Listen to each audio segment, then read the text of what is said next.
जगन्नाथ मंदिरातील रत्नभंडाराचे दरवाजे उघडले आणि संपूर्ण देशाचं लक्ष याकडे लागलं। 46 वर्षापासूनचे बंद दरवाजे, पडद्यामागचे रहस्य, अंगावर शहारा आणणाऱ्या कथा, रंजक असा इतिहास, या सर्व गोष्टी जोडलेल्या आहेत त्या जगन्नाथपुरी मंदिराशी। नमस्कार। सनातन परंपरेमध्ये जगन्नाथ मंदिर हे वैष्णव परंपरेतील सर्वात मोठे तीर्थस्थान मानले जाते। भगवान जगन्नाथांचे दर्शन घेण्यासाठी देश विदेशातील हजारो भाविक दररोज या श्रद्धास्थानाला भेट देतात।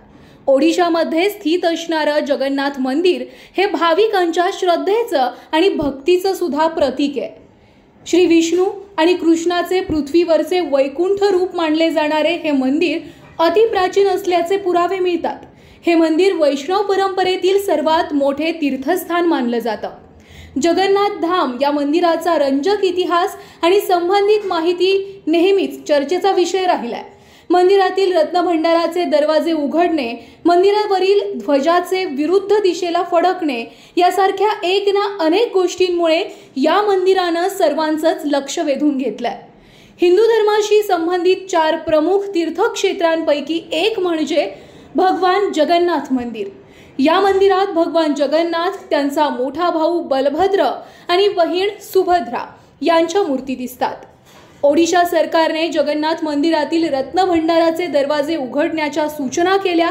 यावरून नुकतेच 14 जुलै 2024 रोजी खजान्याचे दरवाजे हे उघडले। विशेष म्हणजे तब्बल 46 वर्षांनी हे दरवाजे उघडण्यात आले। मंदिरामध्ये ठेवलेल्या या खजिन्याचे रक्षण नाग म्हणजेच सर्पदेव करतात।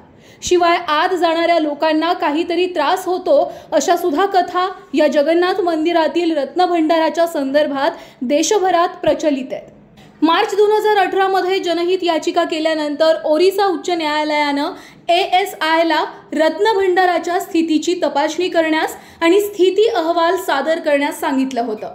रत्नांच्या भांडाराचे दरवाजे सर्वात शेवटी 1978 मध्ये उघडण्यात आले होते।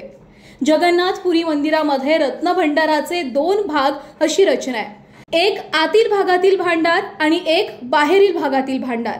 1978 मध्ये या रत्नभांडाराचे दरवाजे उघडण्यात आले तेव्हा या रत्नभंडारामध्ये 140 किलो सोन्याचे दागिने, 256 किलोची चांदीची भांडी होती। ओडिशा मॅगझिनने दिलेल्या माहितीनुसार राजा अनंग भीमदेव या राजाने सुद्धा भगवान जगन्नाथांचे दागिने तयार करण्यासाठी मोठ्या प्रमाणावर सोनं दान केलं होतं। ओडिशा सरकारच्या संमतीनंतरच या रत्नभंडाराचे दरवाजे उघडले जातात। त्यासाठी दीर्घ न्यायालयीन प्रक्रिया सुद्धा पार पाडली जाते। भारतीय पुरातत्व विभागाच्या आग्रहानंतर 2018 मध्ये ओडिशा उच्च न्यायालयाने ओडिशा सरकारला या मंदिरातील रत्नभांडार उघडण्यासाठी संमती द्या असे निर्देश दिले होते। त्यावेळी रत्नभंडाराच्या चाव्या हरवल्या आहेत असं न्यायालयात सांगण्यात आलं। जगन्नाथपुरी मंदिरामध्ये रहस्यांवरून अनेक राजकीय नेते हेवेदावे सुद्धा करत असतात। नुकतंच झालेल्या ओडिशा विधानसभा निवडणुकीमध्ये भारतीय जनता पार्टीने आमची सत्ता आल्यास जगन्नाथपुरी मंदिराचे रत्नभांडाराचे दरवाजे उघडू असं आश्वासन दिलं होतं। यंदाच्या ओडिसाच्या विधानसभा निवडणुकीमध्ये जगन्नाथ मंदिराचा मुद्दा प्रचंड गाजला। यात रत्नभंडाराच्या चाव्या हरवल्या, मंदिरामध्ये चोरी झाली असे अनेक मुद्दे निवडणुकीमध्ये चर्चेचा विषय बनले। नवीन पटनायक यांच्या सत्ताधारी पक्षाला या मुद्द्यावर समाधानकारक उत्तरं देता आली नाही। खुद्द पंतप्रधान मोदी यांनीच चावी नवीन पटनायक यांच्याकडे तर गेली नाही ना असा प्रश्न उपस्थित केला होता। शपथ घेतल्यानंतर पहिल्याच कॅबिनेट बैठकीमध्ये ओडिशाचे मुख्यमंत्री मोहन पांजी यांनी जगन्नाथ मंदिराचे सर्व दरवाजे उघडण्याचा निर्णय घेतला। सरकारी आदेशानंतर मंदिराचे सगळे दरवाजे हे उघडण्यात आले। खजिन्यातून किती रहस्य समोर येणार याकडे सर्व जगन्नाथ भक्तांचं लक्ष लागलंय। तोपर्यंत तुम्ही पाहत रहा नॉलेज टीव्ही मराठी।